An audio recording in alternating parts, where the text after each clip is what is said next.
And whereas thou sawest the feet and toes, part of potter's clay and part of iron, the kingdom shall be divided.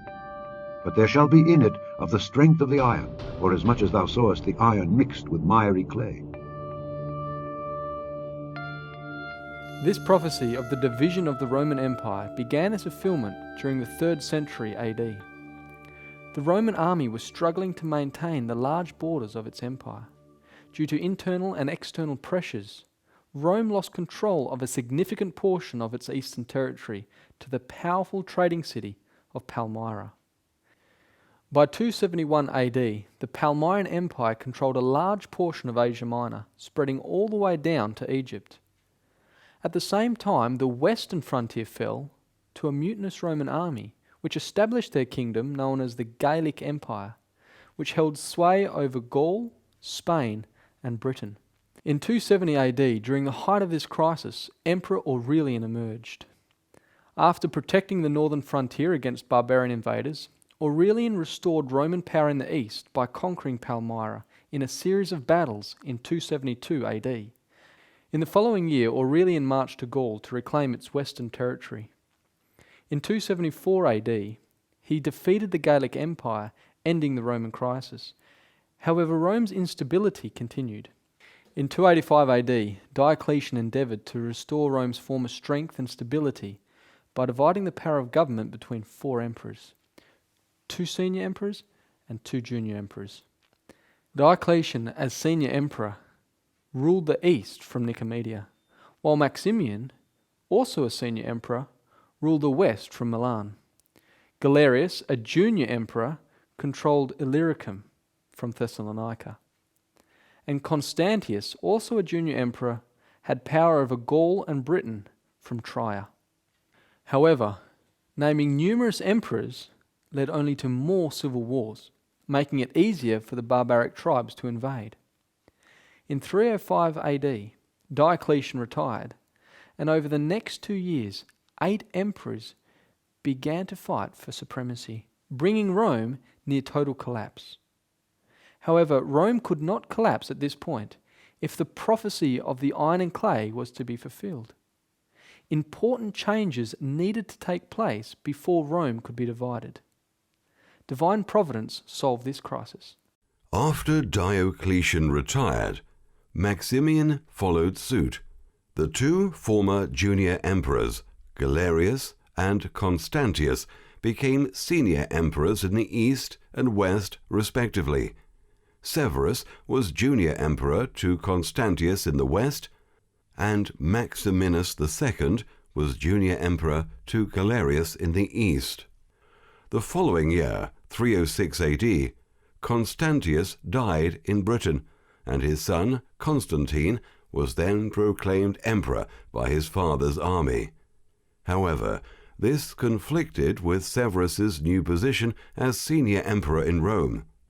This news provoked Maxentius, son of Maximian, to proclaim himself as emperor in Rome also. Maxentius then called on his father to leave retirement to be co-emperor with him, and this he did. Maxentius and his father killed Severus to secure their position. Galerius, the eastern emperor, came to the west intending to dethrone Maximian. Galerius then appointed Licinius as emperor in the east, giving Rome 6 emperors once again. Constantine then captured Maximian, who afterward hanged himself. A number of months later, Galerius died, leaving the Roman Empire with 4 emperors. Maxentius and Maximinus II made an alliance, motivating Licinius to ally with Constantine. Soon after, Constantine destroyed Maxentius by defeating him and his army in 312 AD. Months later, Licinius defeated Maximinus and his army, which led Maximinus to commit suicide, leaving only 2 emperors in power. Constantine then went to war against Licinius, finally executing him and becoming sole ruler over the entire Roman Empire.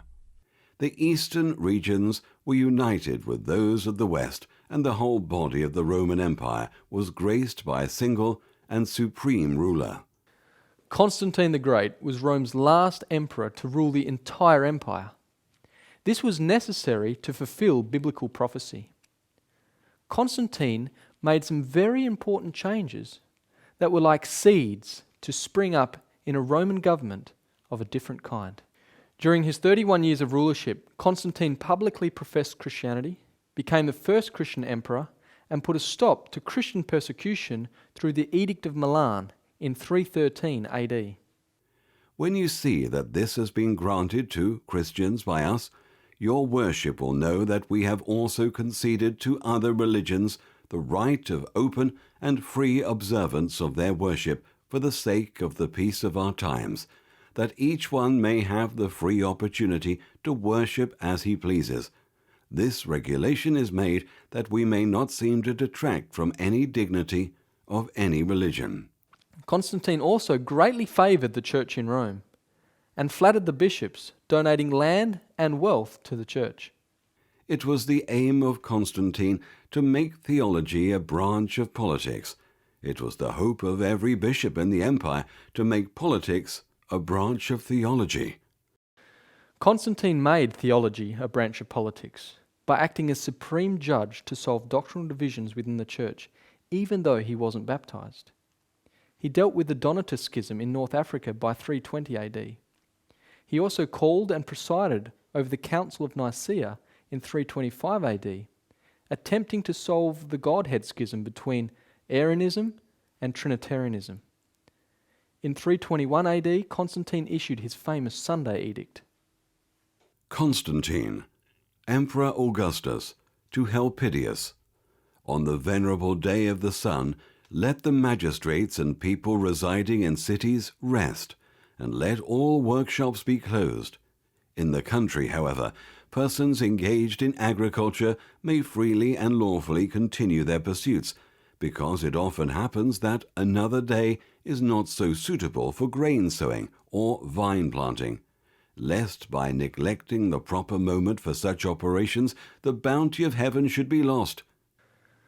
Constantine also shifted the political capital from Rome to Byzantium, which he renamed Constantinople. This gave the Bishop of Rome more freedom to exercise civil authority within the city of Rome. So it was that Constantine opened the door of the state to the clergy. To the reign of Constantine the Great must be referred the commencement of those dark and dismal times which oppressed Europe for 1,000 years. An ambitious man had attained to imperial power by personating the interests of a rapidly growing party. The unavoidable consequences were a union between the church and the state, a diverting of the dangerous classes from civil to ecclesiastical paths, and the decay and materialization of religion.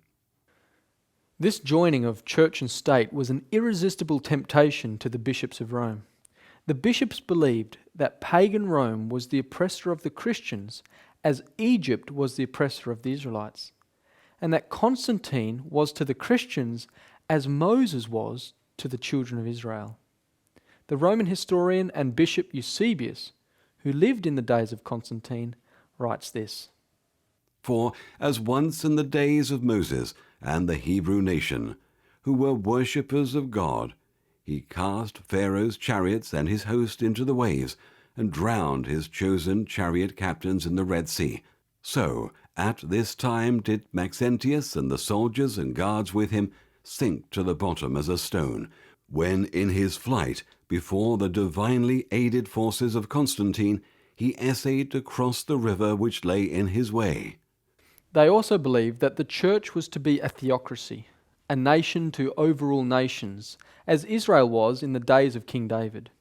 This idea appears clear and full in Eusebius's book, The Life of Constantine. Furthermore, the bishops believed that this new theocracy would be governed by the church officers. Accordingly, the bishops considered themselves as invested with a rank and character similar to those of the high priest among the Jews, while the presbyters represented the priests and the deacons the Levites. This is how the Bishop of Rome became known as the High Priest, or in Latin, Pontificus Maximus. With the combination of Constantine joining church and state with the erroneous beliefs of the bishops, the seed was firmly sown that would spring up as Papal Rome. With Constantine's life work complete, he died in 337 AD. The old Roman Empire could now descend into division. The kingdom shall be divided. Now we will consider the history that fulfills this prophecy.